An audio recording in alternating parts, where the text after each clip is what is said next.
just like to hear people's stories. I always like to get people to talk. Mm-hmm. Like I said, networking is my bread and butter, and like it truly becomes like, to me, it's like, I don't know, just like going for a walk. Like people act like networking is cardio.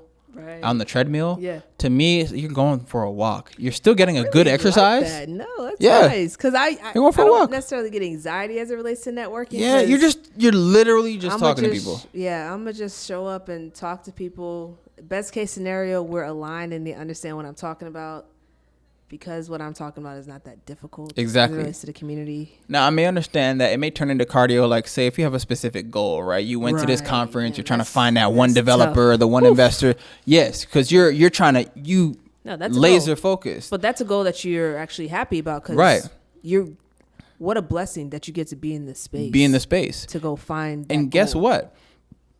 It makes it easier for you to really hit that target when you're really trying to hunt down somebody. Mm-hmm. If you start off with just going for the walks, right? So going to just a regular networking mixer, you don't even know who's in the room. You don't really care who's in the room. You're just talking. Yeah.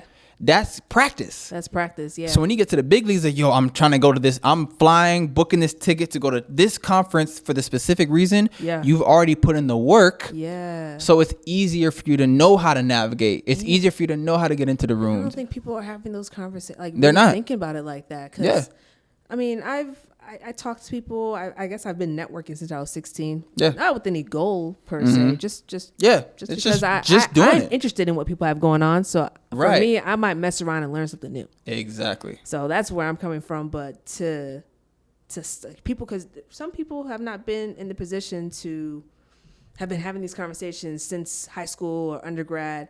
And they're just kind of been thrown into the adult world. Like, you got to network if you want to grow. And it's like, I'm scared. I don't know what to do. What does that even mean? What if I suck at it? Exactly. You can't suck at networking. Suck at talking about yourself. Yeah. Or asking. There may be certain etiquette, depending on the type of environment you're in. We can work on that. That's just a matter of. That's easy. Yeah. Just understanding where you are. Yeah. Right. Yeah. If it's a cocktail mixer, then sure, you can have a little bit more casual conversations. Right. If it's a dry bar, you over here dropping F-bombs and. You know what I'm saying? It's time to relax. But like, just gauge your audience. I've had conversations with people in professional settings, and like, we're just talking hella casual. Mm-hmm. Cause we get it. Yeah, you get it. Cool. Just read the room. And that's all it is. And that's where it's not so extraordinary. It's like all you gotta do is read the room. Just read the room. And if you're really not rocking those vibes, exit stage left. Leave.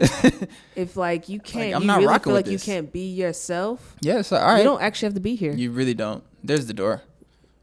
Grab you a couple of chicken sliders on the way out, and you're and if good. It's an open bar, just open. Go ahead and boop boop. All right, bet. Next Free food. Thing, yeah. Next one. And that's a win for you still. It's a win, even if you didn't. Yeah. Get anything. Mm-hmm. It's always a win to show up, and that was actually one of my things that I was proud of for myself was that I have been able to pitch Deep Roots every single week of this year. Oh, that's wonderful. I like that. Hasn't been. I didn't realize it was a goal of mine until I realized like. People are like, oh, what do you do? And I'm just talking about how many weeks has it been? That's crazy. And it's really a matter of talking to people. Let's check this out. Hold on. I'll be at the garden. It's been about 1, 2, 3, 4, 5. What month are we in? Where are we? 1, 2. What was the last week of May? 4. It's been about 20 weeks. Yeah, it's almost halfway through the year because it's June. I've pitched Deep Roots a lot this about 20 something weeks. Like way more than I have combined over the last 3 years. At this point, I know your spiel. Like, you know what memorized. I'm saying? This is crazy. Because for one, it's only like 15 words. Yeah. It's a community group on. I'm not doing anything extraordinary. Right. It fits inside of a tweet. It's exactly. It fits inside of a tweet. But like being it, like just saying that out loud, I was like, oh wow.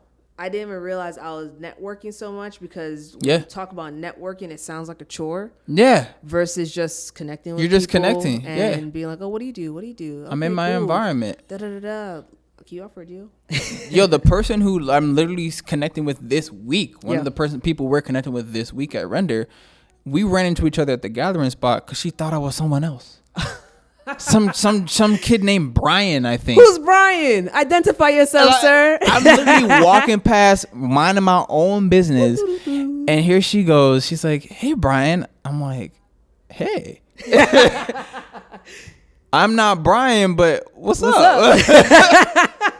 You know, what's up with you? I mean, you here, I'm here. What you got going on? Anybody I walk into at the gathering spot, what you got going on? What you got going on? Let's get into it. Wow, you know, that's and I walk rich. by, it's a black queen over here. Like, what's going on, queen? How can I help you? What's good? My name ain't Brian, but let's start to the beat. Let's get into it. You close enough. You feel me? Let's go. Wow. And lo and behold, like it just connected. She happened to go to school with JD. It's one of JD's schoolmates in the state. So like it all could just connect. I'm like, oh, you got this and you doing this, and then I'm doing stuff with the students, with the kids. You doing stuff with the kids. Boom.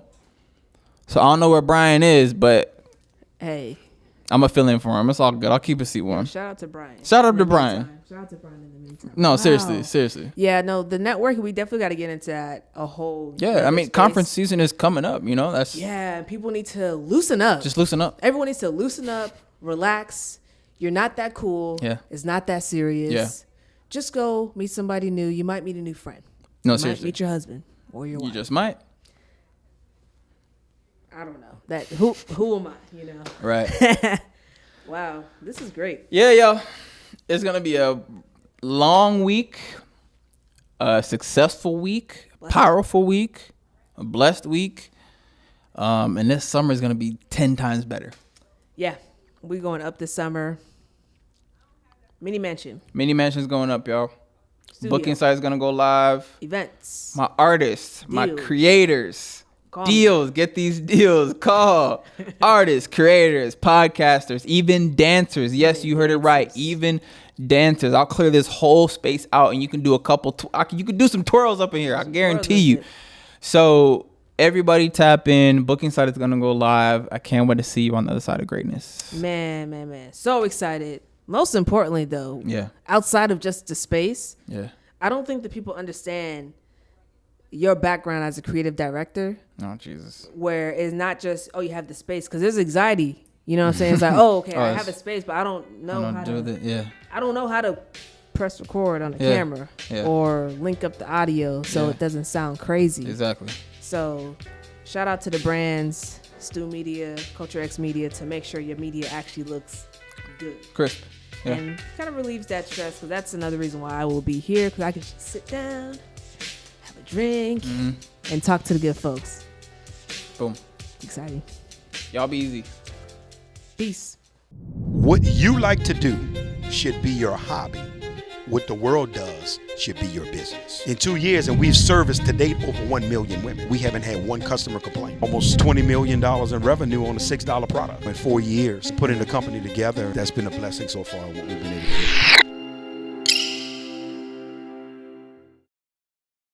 The point that I'm making is that we knew where we wanted to go. None of this is accident. We're looking at land right now to build another facility. All of this was things that we wanted to do, but we put ourselves in a position to where the vision could be fulfilled because we was willing to sacrifice in the beginning and going back to our favorite word in this conversation and invest in infrastructure. Yeah, it's really not rocket science. It's not rocket science. You're asking like, how you do? It's like, well, it's actually not rocket science. Not. I know, right? Just so many people just don't do it. Don't ever get emotional about what it is you do or don't do. Does the business model make sense? Sanitary napkins and painting lounges made sense to me. I talk about the necessity field, and not enough African Americans are tapping into the necessity field of business. What do I mean? Water, food. We can talk about water. You see what I'm saying? we can talk about water. I really saw, for the first time in my life, I saw blacks, man, just winning here. Like never before. My name is Damon Crump. Born and raised in New Orleans, Louisiana. Came here with my wife and 4 kids, Hurricane Katrina. We are the founders of Rain Premium Sanitary Napkins and Panty Liners, a 100% black-owned enterprise that has just begun our global expansion.